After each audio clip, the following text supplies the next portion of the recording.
इस वक्त जम्मू कश्मीर से बड़ी खबर आ रही है। श्रीनगर के लाल चौक में ग्रेनेड धमाका हुआ है। अमीरा कदल इलाके में ये धमाका हुआ है। आपको बता दें कि बड़ी खबर आ रही है। मसरूफ तरीन इलाका है लाल चौक, सयाहों की बड़ी भीड़ रहती है यहाँ पर श्रीनगर के लाल चौक में ग्रेनेड धमाका हुआ है। अमीरा कदल इलाके में ये धमाका हुआ है। अभी तक नुकसान की तफसीलात नहीं मिल पाई, लेकिन आपको बता दें कि श्रीनगर के लाल चौक में ये ग्रेनेड धमाका किया गया है। सख्त सिक्योरिटी वाला इलाका है। अमीरा कदल इलाके में ये धमाका हुआ है।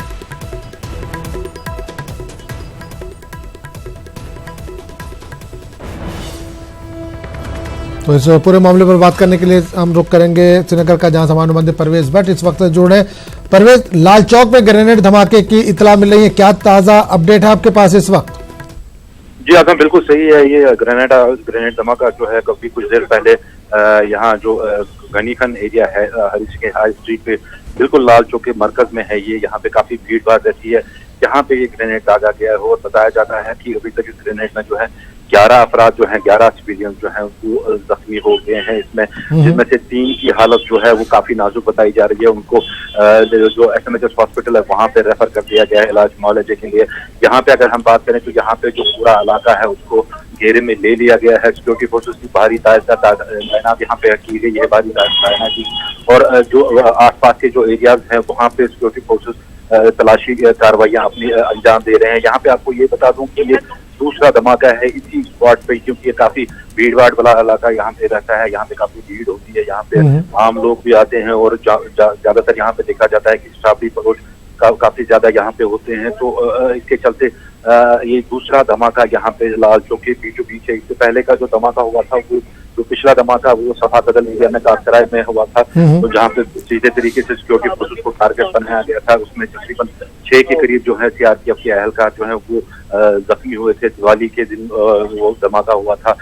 यहाँ पे अभी जो सिचुएशन है वो यही है कि जो CRPF और पुलिस के आला अहलकार हैं यहाँ पे, वो यहाँ पे तैनात कर दिए गए हैं। वो उन्होंने इलाके का मुआवजा कर दिया है और जो जगह जगह जो है तलाशी कार्रवाइयां शुरू किया। बिल्कुल, एक चीज और जानना चाहेंगे परवेज, लगातार इन इलाकों में 144 नाफिज है, सख्त सिक्योरिटी बंदोबस्त है, लगातार वहां पर पुलिस मार्च भी हो रहा है। ऐसे में मिलिटेंटों का ये हमला, इस तरह का ग्रेनेड हमला, क्या वो अपनी मौजूदगी दर्ज कराने की कोशिश कर रहे हैं?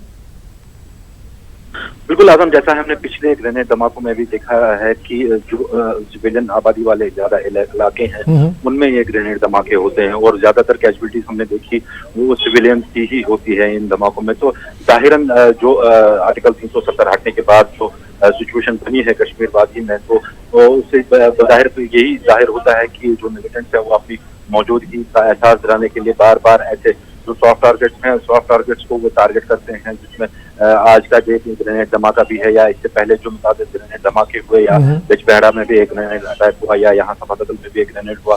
तो जाहिर ऐसी बात है कि मिलिटेंट अपनी जो मौजूदगी है उसका एहसास बार बार कराना चाहते हैं। हालांकि मैं आपको बता दूं कि शहर श्रीनगर में सिक्योरिटी के खातर का इंतजाम रहते हैं यहाँ पे, क्योंकि दफा 144 नाफिज है तो जगह जगह नाके वगैरह भी रहते हैं। लेकिन यहाँ पे ये भी जानना जरूरी है कि ग्रेनेड फेंकना एक बहुत ही एक सरल था एक काम है। एक बंदा आता है, वो ग्रेनेड फेंक के वो भीड़ में फिर गुम हो जाता है, तो उसको ढूंढना इस तरह से ट्रेस करना काफी मुश्किल हो जाता है। तो सिक्योरिटी फोर्सेस अभी लगी हैं, वो इलाके का मुहासरा किए हुए हैं और घर घर तलाशियां ली जा रही हैं और ट्रैफिक को भी यहाँ पे बंद कर दिया गया है। तो आगे देखने वाली बात होगी कि आगे सामने क्या आता है। बिल्कुल परवेज, एक आखिरी सवाल करना चाहेंगे कि जिस जगह पे धमाका हुआ है, ये ग्रेनेड धमाका किया गया, क्या आसपास के लोगों ने कुछ देखा? कौन लोग थे जिन्होंने ये धमाका किया? इस ताल्लुक से कुछ जानकारी मिल पा रही है?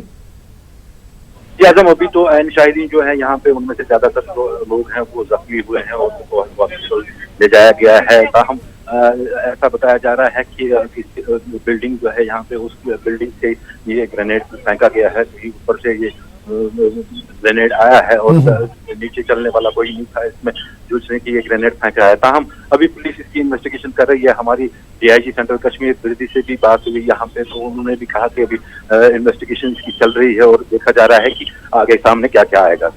चलिए परवेज, बहुत बहुत शुक्रिया इससे तमाम जानकारी के लिए। आगे बढ़ेंगे। दरबार मूव के सिलसिले में सिविल सेक्रेटरिएट और से मुंसलिक दीगर दफातर आज सरमाई राजधानी जम्मू अपना कामकाज शुरू करेंगी। जम्मू कश्मीर को मरकजी ज़ेर इंतजाम वाले इलाके का दर्जा मिलने के बाद आज सिविल सेक्रेटरीट और इससे मुंसलिक दफातर के जम्मू में खुलने पर एक अलग ही माहौल दिखाई दे रहा था। जम्मू कश्मीर के पहले लेफ्टिनेंट गवर्नर गिरीश चंद्र मुर्मू का जम्मू के सिविल सेक्रेटरीट पहुंचने पर वालियाना इस्तकबाल किया गया। लेफ्टिनेंट गवर्नर मुर्मू को सिविल सेक्रेटरीट पहुंचने पर गार्ड ऑफ ऑनर पेश किया गया। इस मौके पर आला पुलिस और सिविल हुक्काम भी मौजूद थे। लेफ्टिनेंट गवर्नर ने इस मौके पर सिविल सेक्रेटरीट के मुख्तलिफ दफातर का मुआयना किया और मुलाजमीन से भी बातचीत की। जम्मू से हमारे नुमाइंदा कोमल सिंह ने इस ताल्लुक से मजीद जानकारी दी। जम्मू कश्मीर के यूनियन टेरिटरी में बदलने के बाद आज पहला दिन है जब जम्मू में सिविल सेक्रेटरीट खुल चुका है।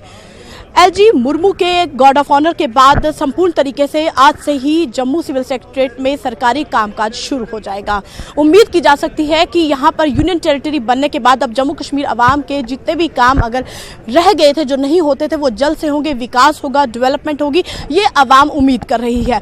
उसके साथ साथ जम्मू कश्मीर चूंकि एक पहले एक अलग स्टेट मानी जाती थी, अब वो स्टेट ना रह के यूनियन टेरिटरी में बदल गया। इस बात की लोगों को बेहद खुशी है और आज से चूंकि राजधानी शीतकालीन राजधानी का कामकाज अब से लेकर 6 महीने तक जम्मू में होगा, लोगों को बहुत उम्मीद भी है कि उनके कामकाज पूरे होंगे। और इसके साथ साथ ही जम्मू कश्मीर सचिवालय में सिविल सेक्रेटरीट जम्मू में 2 घंटे के लिए जनता दरबार लगाया जाएगा और जनता की बातें, जनता की समस्याएं सुनी जाएंगी।